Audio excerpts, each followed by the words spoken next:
Good morning, Professor Garlick. How wonderful it is to see you again, Lenora dear. Oh, here, you'll need these for today's class. A little treat for your auntie. Ah, hello. Class, please welcome the newest rose in our garden.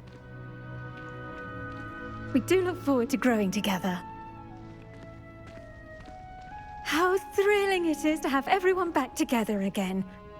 This year will be filled with enchantment and excitement, but the most important thing cultivated in herbology is knowledge. The prudent herbologist is no more afraid of the venomous tentacula than the bouncing bowl. Now then, today we will be acquainting ourselves with the mellifluous tuber known as the mandrake root. Accio. Let's see if we can't make our fibrous friends a bit more comfortable, shall we? First, let's protect our ears.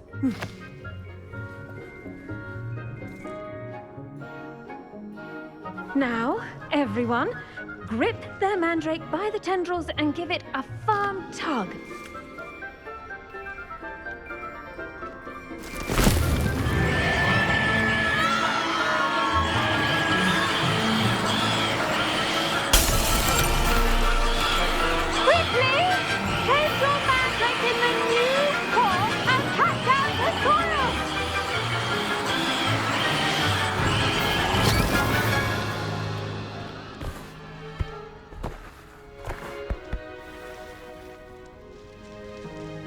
The soil should envelop the root like a warm, dirty blanket, putting the mandrake right at ease. Reparo! I'm very sorry about that. Yours was a bit mature, I'm afraid. All right then, off you go. Splendid work, everyone. Now for our next task, we'll be planting dittany at our potting tables. You can all get The best time to plant a seed is last season. The second best time is now. Yes, Professor? Firstly, well done with your mandrake. They can be rather difficult to get a grasp of.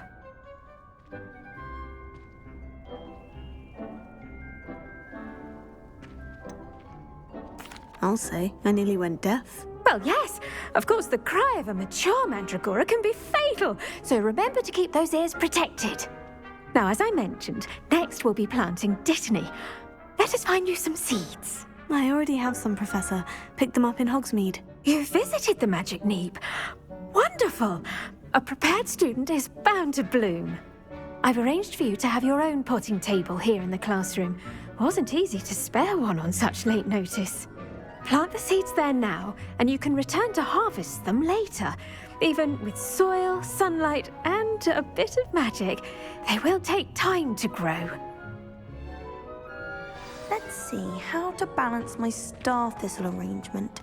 Niffler's fancy. Dittany's restorative properties make it a vital ingredient in the Wiggenweld potion, as you all should know from Professor Sharp's class. Well done!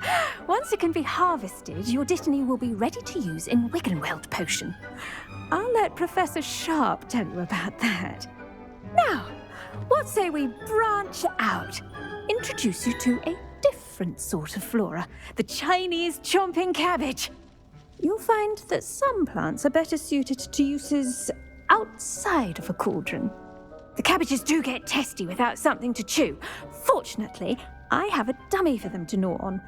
Here, dear, and let them have a good chomping. Yes, Professor. They're in the other greenhouse. It's just at the end of the footbridge leading out of this room. Your classmate, Mr. Pruitt, has kindly offered to accompany you. Come back and see me when you're finished. Oh, and mind your fingers. They do bite.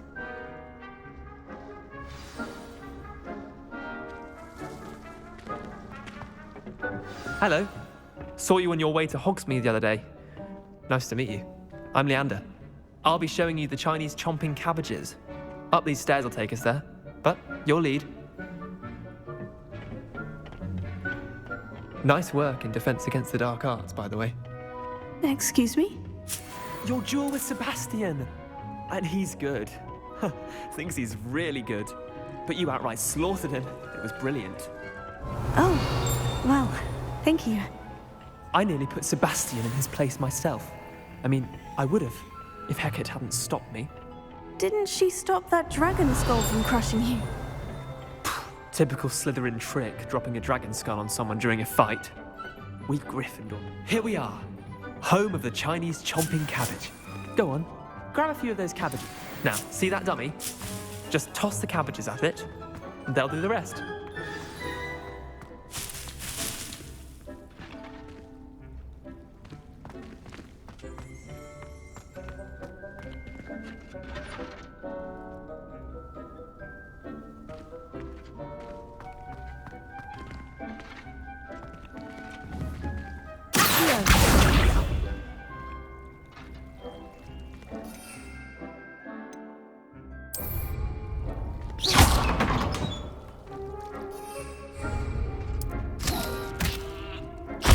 Look at that!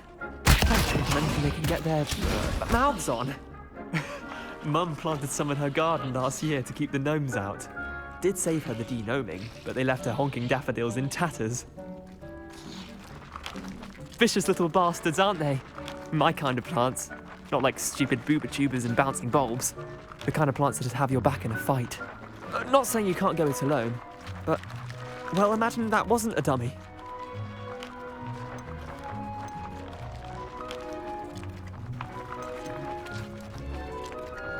Trust me, Leander. I was imagining it the entire time. You were? I mean, of course, you're, not someone to be trifled with. I see that. Dogweed and deathcap has more of them, if you're keen. Other plants too. Ones your parents wouldn't plant in the garden. You get the idea. Anyway, we probably ought to head back to class. Take your time. I'll see you back in class.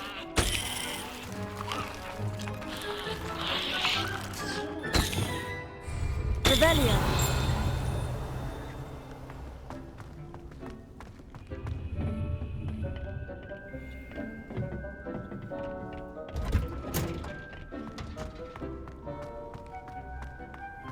Handy resource indeed, your field guide. And with that helpful reminder as to why we should always wear our dragon hide gloves, I shall end our lesson here. I tended to the Chinese chomping cabbages, Professor. Remarkable plants, aren't they? I hope they weren't too much trouble. Oh, don't see any bite marks or missing digits. And good, as you do seem to be quite green-fingered. Oh, I'm eager to see your skill in the soil continue to blossom. Thank you, Professor. But looking after plants isn't all that thrilling to me. I think you'll come to see that the fruit is well worth the labour. As we herbologists like to say, tend to your plants and they'll tend to you. Huh. Well, I suppose that's everything. Do come by for a chat sometime. I so enjoy checking in with my new students.